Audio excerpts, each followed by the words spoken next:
Hey, Leslie from Generations Revival here. I just wanted to take a quick second to say thank you for purchasing a DIY kit from me.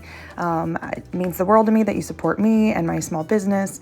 I just thank you guys so much. So this is a video on how to create this adorable little pumpkin patch welcome front door hanger. So let's get started. So you've got all of your materials and paint and everything here. You've got some stains and paint. That is wood glue. Your opaque kind of yellowish stuff is the wood glue. So you're going to cut your corners of your paint kind of like you would a piping bag and just put it on a paper towel. So I'm lazy. I actually just put it right there on my paper that I'm working on, but you're going to unwrap everything, kind of lay it out and just make sure that you have everything. I double check these, but sometimes stuff gets lost in, transportation and just want to make sure that you guys have everything there. So if you know, just let me know and I'll get you something recut. So I always start with the background.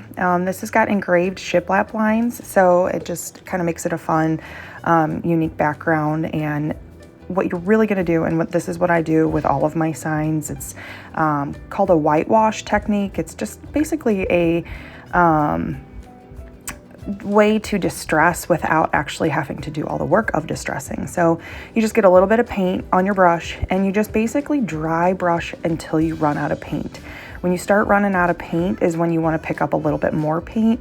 But to get that rustic kind of, worn look, you just want to make sure that your brush isn't too saturated and that you also don't want to go over with too much paint on those engraved shiplap lines. So if you do, it's not a big deal. You can always go back after and add some black in those lines. But if you go over with a light layer and just kind of build those light layers, it works really well too. So, and I don't worry about it too much because it's easy to focus and fixate on the background now because that's all you're looking at.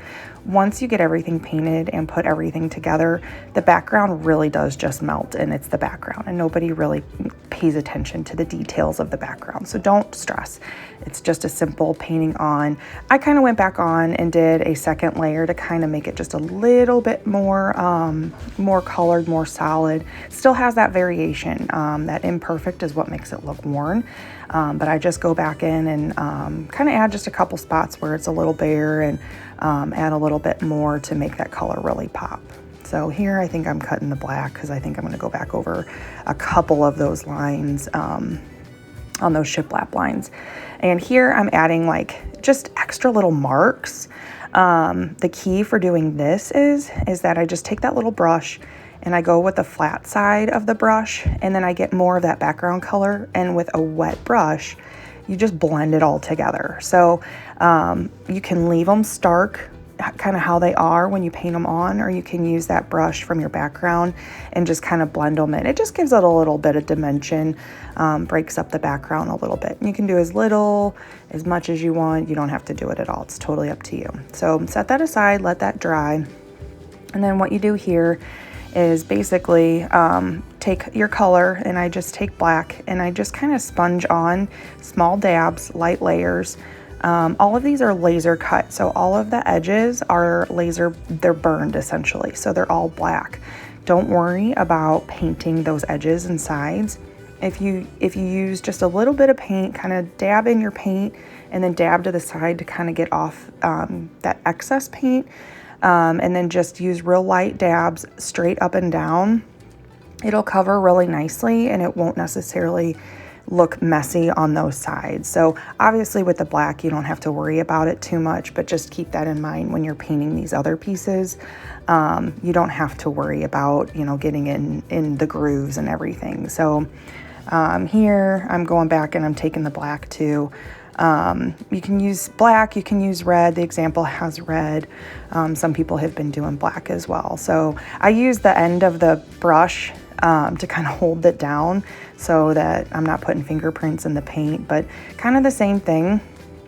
You take that orange, dab straight up and down on your pumpkins, and you're just going to color all of these pieces the same technique, the same way with all of those makeup sponges, and just dab real light layers. If you want, again, more of a vibrant, bold color, you're going to work in layers. You're going to do a one layer and then go back over with a second layer and really fill in those voids.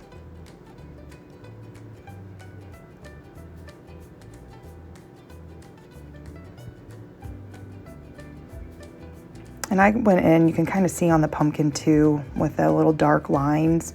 I just kind of went in with my black brush and then back over it with the orange to kind of blend them in. And it just gave it a little bit of dimension. Again, it's not something that you have to do, but I don't know, I think it just adds a little bit of detail and it's pretty cute, so.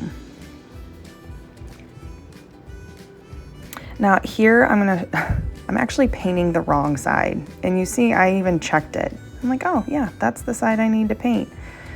And so I painted this side, and you'll see when I go to put everything together, I painted the wrong side. So just make sure you paint the right side. If you paint the wrong side, you're gonna see me do it. Just flip it over and paint the other side. It's not a big deal. But again, you can paint these anyway. This is stain. Stain works as like a wipe on, wipe off method. So you can kind of cover your whole piece that you want painted and then just kind of take a towel or a rag and just kind of blot off that extra stain.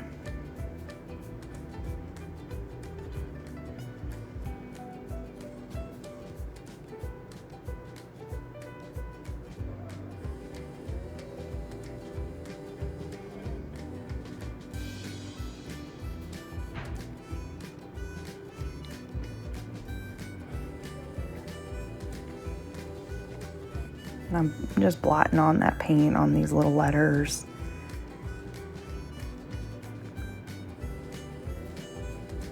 I lost my sponge. This piece you don't necessarily have to use. I use it, I think it's cute. It adds a little bit more dimension to the barn. Some people have just kind of been coloring straight over it and then putting the words right on the engraved part. But here I started using a makeup sponge. Sorry. And it just wasn't, I like to work fast and so I started using my sponge brush. You can rinse it out and dry it off and it'll work just fine. But make sure you can get in the engraved lines on these because you're covering it up. They're really just markings to where you put your stuff, those little pieces, so that they're centered and they go in the right spot.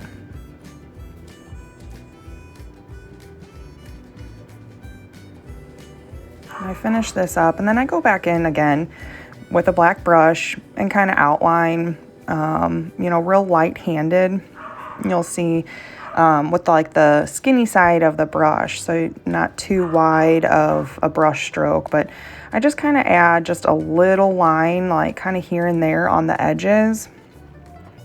And it makes, again, just a little bit of dimension. So then I go in and I paint this white and I totally repaint the entire thing at the very end. So here I'm just adding the little white lines to the windows just to kind of, again, give it that extra dimension. And then I'm kind of lining everything up before I glue it. And this is when I realized that I did it wrong. Everybody makes mistakes. It's not a big deal. The great thing about these is if you make a mistake, let it dry and paint over it. So here's where I go in with that black brush and just kind of add those little accent lines.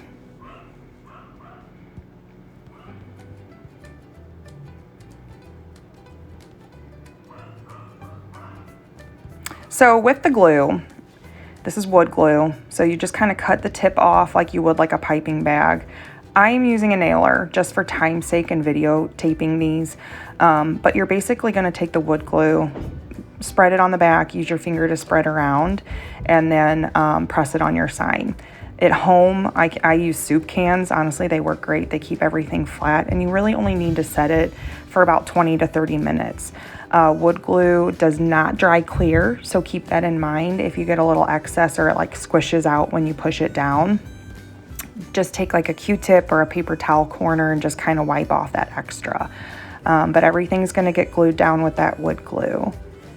And after the 30 minutes, it's pretty solid. It sticks pretty well.